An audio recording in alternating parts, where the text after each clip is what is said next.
The ruling All Progressives Congress, APC, claimed a decisive win in weekend's by-elections held in 16 constituencies across 12 states of the Federation, emerging victorious in 12 constituencies. All Progressives Grand Alliance, APGA, won 2 constituencies, while People's Democratic Party, PDP, and New Nigeria People's Party, NNPP, gained the upper hand in 1 constituency each, in poll outcomes that were roundly rejected by the opposition parties. President Bola Tinubu rejoiced with all the winners, just as APC described the triumph of its candidates as an endorsement of the Tinubu administration. But African Democratic Congress, ADC, Labour Party, LP, and PDP condemned the exercise. Tinubu, in a statement by his advisor on information and strategy, Bayo Ononuga, commended INEC for hitch-free elections, mostly devoid of violence. Hello everyone, welcome to my channel Telecast TV. I'm Miro Kangala. You're watching conversation about the by-election. Did APC sweep 12 constituency? And also on the security of the top terrorist that was kidnapped, and also on the educational system. Endeavor to watch till the end. Don't forget to hit the notification bell, subscribe, like, comment, and share your thoughts. Don't miss any videos. The Department of State Services, DSS, has received accolades over its recent exploits in securing Nigeria, especially the arrest of key terror group leaders in the country. In a sting operation with other agencies coordinated by the National Security Advisor, Nuhu Ribadu, major kingpins picked up in recent times through an improved coordination of Nigeria's security intelligence apparatchik include 1. Abubakar Abba, leader of the dreaded Mahmuda terror group; Mahmoud Mohammed Usman, also known as Abu Bara, the self-proclaimed emir of Ansaru; and Mahmoud al-Nigeri, known as Malam Mahmuda, who served as his chief of staff. Aside from Niger State Governor Mohamed Bago, who extended the applause to President Bola Tinubu over breakthroughs in the arrest of terror kingpins by the Oluwatosin Ajayi-led secret police, some youths under the Northern Ethnic Youth Group Assembly, NEGA, as well as the Muslim Rights Concern, also praised the DSS.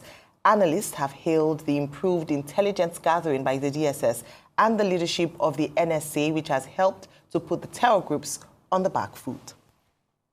Moving on to another story, the Minister of Education, Dr. Olatunji Alausa, has declared that Nigeria is making a decisive leap into digital education as part of the federal government's sweeping reforms aimed at modernizing the country's learning environment and preparing young Nigerians for global competitiveness. Speaking at a media parley in Abuja, Alausa explained that the integration of technology into education is no longer optional, but essential for Nigeria's future. He stressed that the reforms currently underway place digital transformation at the heart of the sector, with initiatives designed to enhance lesson delivery, expand access, and empower both teachers and students. According to him, the ministry has begun rolling out solar-powered infrastructure in schools to ensure reliable electricity, while teachers are being equipped with tablets and trained in digital skills. Local technology firms, he noted, are also being engaged to develop AI-driven learning platforms, e-libraries, and interactive tools to support the reforms. All right, Rufai, a great way, or interesting way to start the week. In terms of the elections that took place over the weekend, a number of people have different perspectives in terms of the outcome. As I'd mentioned earlier, some people have praised this, the success of the APC in different elections, saying that it's a testament to President Tinubu's tenure. And then, of course, going on to the DSS wins in terms of fight against terrorism and technology and education. Your take on these stories? So first, kudos to the DSS. In fact, I must have to say, Mr. Tosin Ajayi-led DSS has done a lot of good work that we should commend. And I'm saying this because Tosin Ajayi himself is, I think, one of the few people that rose up the ranks. He had been an officer from the cadet level many years ago, over 20 years ago, or even up to 30 years ago, rising up the ranks, knowing the nitty-gritty, slaved for the DSS before he got to the top. And when you have people like that come from the system, there's an edge they bring, the edge of professionalism. And you can see that in Tosin Ajayi. You see, you remember how a lot of people used to complain about, DSS position in the media and all of that, how they used to be very visible in the media with all. These days, you only see DSS in the media when they do their work. It's not banter here and there. Tosin is sharp, is precise, he gets what he wants to do, he gets it done. You can hardly hear that you're hearing all sorts of statements in the public. And that's the kind of DSS we want. Very professional. But we need them to do more. It's the more part. And he knows that he needs to do more. The NSA knows that they need to do more. Until we rid this country of a great deal of insecurity, we are not there yet. And insecurity still baffles all of us. There's still killings here and there. There's still activities of these criminal elements. But there is no steady ship to run the DSS at a time like this, like Tosin. And that's the kind of skill and expertise he brings to the force. So kudos. I'm not surprised that people are giving him kudos. We are also giving him kudos today. When he does also do well, we give him knocks. Because kudos and knocks, Lolaye, that's the essence of life. But today is the kudos day. And we also support, our military, police, and other security apparatus. As regards elections, were these by-elections or by-elections? So B-Y, B-U-Y. B-U-Y. Because all I saw during this by-election was vote for sale. Who is the highest bidder? The highest bidder in some cases with coercive force of states now celebrate that they are triumphant. So people that bought elections in the by-elections celebrate that they won elections that they bought. I weep for Nigeria. These by-elections also, people that claim that they have political power, that they've come together, now see that politics is local and they are crying. So it's a tale of two cities, but it's a sad tale for Nigeria. Because, like Tiponel will famously say, politics is local. But because politics is local does not mean people should be buying elections. Look at the person that was caught from a certain political party with over 29 million. Look at officials that were caught with over 2 million. So while we are celebrating, we should also look at how of a joke the democracy has been. So maybe in 2027, maybe people should go and just put money. Because you see, Nigerian politics has now become a case that it is the best money that wins. Money, efforts, thugs, buying everybody. Once you can do that, you get your way. Buy everybody possible. There's nobody that money doesn't buy in this country in the grand scheme of elections. For the winners, what did you win? You bought it with money.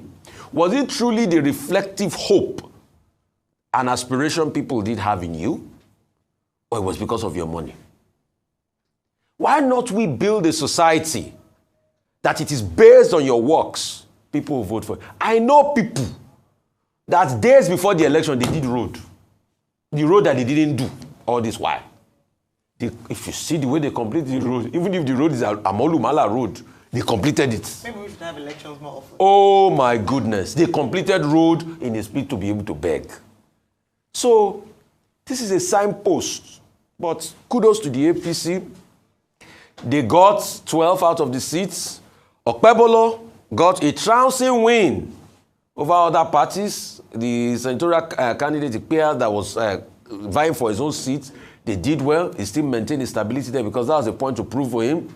Seyi Makinde held his own angle. In fact, some people are now using that to say they tip Seyi Makinde that maybe he's the new kid. No, LA politics is local.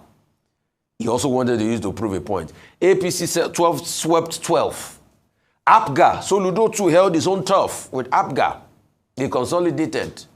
ADC, we didn't see anything from ADC. So it's quick now. We have to start asking questions from the ADC. The coalition people are coalitioning. What's happening? What's happening? By election, you have to show yourself. We didn't see anything. All right. Oh, yeah. Okay, many years ago, after the return to civilian democracy in 1999, we used to use such expressions as, oh, the Nigerian democracy is putative. The Nigerian democracy is inchoate. And the expectation then was that the democratic process will grow, lessons will be learned, and there will be better consolidation in terms of the democratic process in Nigeria. But unfortunately, years later, 1999 to 2025, what we are seeing is that the professional political class has refused to learn its lessons. What we are seeing, too, is that the institutions of state continue to fail the people and the country. Hence, the democratic process in Nigeria, you can still say, is still in a developmental state because the right lessons have not been learned, the right improvements have not occurred, despite several revisions of the Electoral Act, the Enabling Electoral Act. You can count up to about 10 revisions of the Electoral Act since 1999. Now, that said, the second thing is that the most recent election was the 2023 general election, at the end of which the conversation was again about electoral reform. And commentators on the subject have already identified areas of improvement, either in terms of performance of the electoral umpire, or in terms of the attitude of the political parties, or in terms of punishment for electoral offenders and reducing the degree of infractions. Now, after that 2023 election, we have now had by-elections in 16 constituencies in 12 states, by-elections conditioned, ordered, enabled by deaths, resignations, court-ordered reruns. And what have we seen? What did we see over the weekend? Just 16 constituencies in 12 states. The same old problem, reinforcing the fact that lessons have not been learned, that the political class has not changed its color, and that institutions continue to fail. How did the institution fail? Beavers in Edo State. Beavers did not work in Edo State. Still, despite the fact that this was just a small-scale election, election materials arrived late in certain places. 2, you had vote buying. In Ikperu, Remo, a certain Mitsubishi van was intercepted containing about 2.5 million naira, in cash that some persons who said they collected the money from a man called Political Solution were going to give to the electorate at the polling booths. Now, what is the political solution? Cash, vote buying. In Ogun, Kano, and one other state, a total of 288 thugs were arrested. Those thugs, what will be their main trade? It will be violence. In 2 constituencies in Kano State, the PDP and other political parties have requested for the cancellation of the elections in those constituencies by INEC. In other words, just to speak broadly, in Enugu State, in one polling booth, a serving minister of state was booed by the electorate who were wondering what he was doing at the polling booth, trying to influence the process. So that's that about, general trends and behavior.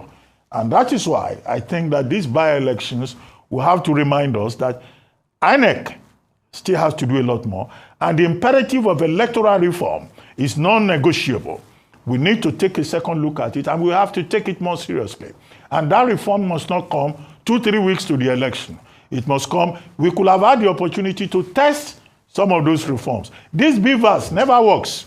It didn't work in 2019. It failed us in 2023. Is it going to fail us again in 2027? With all the protestations by the electoral umpire that they have digitalized and modernized their operations. We do not see that evidence. This by-election over the weekend is a poor comment on the growth of the electoral process in Nigeria. However, the presidency, speaking through Mr. Bayo Ononuga, says it was violence-free. Beavers not working, vote buying, attempts by talks, and all of the efforts by politicians to manipulate the process. That in itself is a form of violence. Students of violence, of the theory of violence, we know that it's not only when you carry hammer and machete that you are engaged in violence. There are levels of violence. I don't want to theorize on that this morning because it's not relevant to the immediate discussion. As for DSS, now, over the weekend, I think on Friday, the National Security Advisor had a press conference in Abuja where he drew attention to the success of the collaboration among the intelligence apparatchik of Nigeria, and how the intelligence apparatchik of Nigeria has been able to arrest some key kingpins responsible for terrorism and insurgency in Nigeria. And it was in that process that the DSS, the Department of State Services, was singled out. The Department of State Services was said to have helped to arrest Mahmouda, right? Is it the Mahmouda? The Mahmouda, as a result of investigation, the head of the Mahmouda terrorist group, terrorizing Niger State and parts of Kogi State. And so excited was the governor of Niger State, Farmer Bago, that he had to single out Mr. Oluwatosin Ajayi, the DSS Director General, for special praise, saying that, look, what DSS has been able to do, brings great relief to the people of Niger State in particular, who have been, terrorized by this Mahmouda group, and now one of their kingpins has been arrested. There was also reference to the Ansaru terrorist organization. If a certain fellow who calls himself Amir Ansaru, having been, also arrested, along with his chief of staff, a certain Mahmouda, and, this in itself is a major success for the intelligence agencies. And the role played by the DSS was acknowledged, not just by the governor of Niger State, but also by the Northern Ethnic Youth Assembly and also the Muslim Rights Concern. It's not always that you find civil society groups in Nigeria praising the government intelligence agency. And this is why this is remarkable, that you find almost 3 groups saying, oh, thank you, DSS, for arresting these people. And I think that, this is enhancing against the background of our persistent demand that, look, these agencies need to do more, that the government needs to do more. So this is a major achievement for the security structure in Nigeria. And we should commend both the NSA, Nuhu Ribadu, and also commend the DSS, that's Mr. Oluwatosin Ajayi, and his team. And then add this caveat. And the caveat is as follows. Now, in the past, in this same country, persons who have been arrested involved in insurgency and terrorism, they have escaped in the past. I don't want to single out any administration. These ones that have been arrested, who have been called kingpins, linked to Al-Qaeda, they must not escape from custody. President Tinubu must make sure that there is no escape, and that we should not hear anything about they have repented, there is a rehabilitation. No, there's no rehabilitation. They must be made to face the full wrath of the law, because when you take a full account of the damage that they have caused, these are saboteurs, these are enemies of the state, and they must be made to answer for their impunity. Finally, Minister Alausa, Tunji Alausa, the Minister of Education, having a media parley over the weekend, saying that, look, Nigeria is now going to focus on digital education, smart learning, innovation, in order to increase productivity and make the products of Nigerian schools competitive. I think this is a welcome development. It's not enough to just talk about it. He also talked about, synthesizing the curriculum of WAEC and also JAMB. JAMB has 76 subjects. WAEC has, I think, about 80 subjects. Well, as for WAEC, I hope he realizes that WAEC, West African Examinations Council, from the very title, is a regional organization. There are other countries involved: Gambia, Ghana, Sierra Leone, Nigeria. So there must be collaboration at that level. As for technology and innovation, this becomes very instructive against the background of the decision by the federal government of Nigeria to ban the establishment of additional federal universities, polytechnics, and monotechnics for a period of 7 years. In other words, they've placed a moratorium of 7 years. And the argument in discussing that has been, okay, if you place this moratorium, what then do you do? One of the options that has been identified is that we can make our education system more competitive. We can make it more modern in the age of artificial intelligence. Many of our university professors are still using notes that they used in 1970. Learning must be upgraded.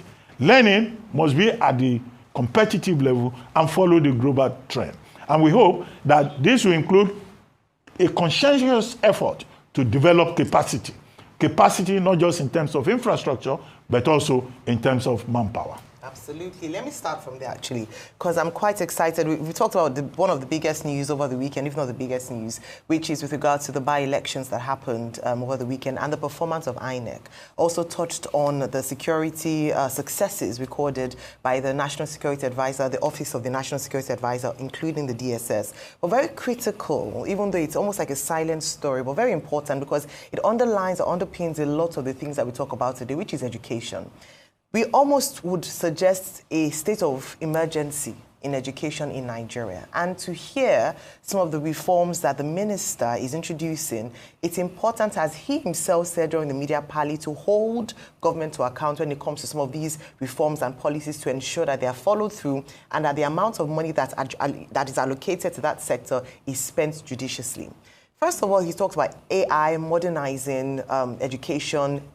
No-brainer there that it is quite important. In fact, a number of students in Nigeria and the education system in Nigeria cannot compete favorably with their counterparts in other parts of the world. He talked about the importance of ensuring that the teachers, when we talk about human capacity, have the equipment in the area of tablets to be able to meet this new reform, and also in the area of training, learning and development. The truth is that there are not many teachers in our institutions, in our primary institutions, who are able to interact with properly with technology. And so if we're talking about our students learning or modernizing the way education is taught in Nigeria, then we must also look at the people who are responsible for passing on the education. If not, we would have a big gap in education space in Nigeria. At the moment, what we should be looking at when we talk about the human resources, number of population, our young population being one of the greatest assets we have as a nation, we should be looking at things around how can we optimize this asset. And one of the ways to do that is to catch them young. If we're not able to speak for our educational system in the nation, then we will continue to have the issues that we have around INEC, when the list or people who are not fully able to interact with technology would keep on giving us excuses as to why BVAS in 2025 is not working, why we cannot apply or be able to implement simple technology in discharging elections in Nigeria. And so a lot of the challenges that we face would be, whether tackled, if only we can get our education system right in Nigeria, and we should begin to pay close attention to that. And so, congrats to the minister, but more importantly is how this will work. If the teachers themselves are able to have a mindset shift to embrace technology, because if we speak to a number of them do not even have the mental, shall I say, awareness or exposure to embrace and to see the importance of this, to be able to transmit to the students themselves. And so we'll continue to watch and hold them to account. Now, with regards to the elections, it's interesting that Mr. Bayo Ononuga has released a statement saying that, praising the outcome of the elections, especially as we've seen reports, eyewitness reports, and people who've come out to talk about how in many areas INEC has failed again to discharge an election that's credible to a very large extent. And this doesn't all go well for what we look forward to in 2027. Of course, the race is towards 2027. We're now looking towards elections in 2027. Unfortunately, this last election in only 16 constituencies does not inspire confidence in a lot of Nigerians as to how well INEC has been able to learn lessons from its past mistakes. Number one, why are we still having issues with BVAS in 2025? What is the real issue? A lot of money has been expended on this project. Who is giving an account for why it is not working, despite the amount of money and budget allocated to that particular area in terms of technology in our electoral processes? Why are people not coming in terms of consequences for actions? If we will continue to have these issues, if we continue to congratulate for an election well done because there was no violence, which is one of the lowest rungs in terms of how we are able to evaluate a successful election. Number two, it will not do well for voter apathy. If Nigerians see that elections are still conducted in the same way with a lot of incompetencies in the way it's being discharged, people will not come out to register or come out to vote for elections, vote during elections. And this is a fundamental issue we have when it comes to the selection or election of our leaders in different parts of the country. And so the big question for me this morning, and perhaps I'm posing to INEC, is what is the big deal? Why is it impossible or now impossible to get it right? Why must the INEC officials come or appear late to the polling stations? Why do we not have sanctions for these irregularities that are just, they're quick wins for INEC in terms of it being an institution? Why do we allocate huge budgets for election cycles and we are not able to get an excellent outcome, at least a near excellent outcome when it comes to elections? It's quite a shame. But congratulations to all the winners. In the areas where it worked quite fine, congratulations to them. But we must get to a point as a nation where we're able to have elections with little or no complaints when it comes to violence, vote buying, and of course, the employment of technology. With regards to the DSS, we often talk about when things go right or when things go wrong, we're able to hold them to account. I won't use the word criticize, but when it comes to wins, absolutely, they're able to show with examples and by naming names how much they've been able to do in the last few weeks, and that's great. We often criticize some institutions in Nigeria for perhaps putting the horse before the cart or the cart before the horse and not following through when it comes to processes, procedures, strategy. And it's great to see the DSS come out with results and be able to engage with Nigerians as to how much work they've done in the last few weeks. What we are now looking for is stability. It's not enough to mention names that have been, names of terrorist groups that have been apprehended, have been caught. It is the outcome for the Nigerian people and how safe Nigerians feel in terms of terrorism and how much terrorism has been pushed back for us as a nation. If we're not able to measure that in terms of outcome, then we'll only sing praises and yet nothing to show for it. So whilst we're saying kudos, the reward for good work is more work. And so what we encourage this morning is even more work in terms of how we actually ensure that farmers or people who are meant to go to their farm are able to go to their farm as a result of the fact that the nation is more secure. So these three tie up. By the end of the day, I push this morning for education. We need a close eye on that. And if we're able to sort out education as a nation, perhaps a lot of these challenges that we face in other areas, we might not see, at the end of the day.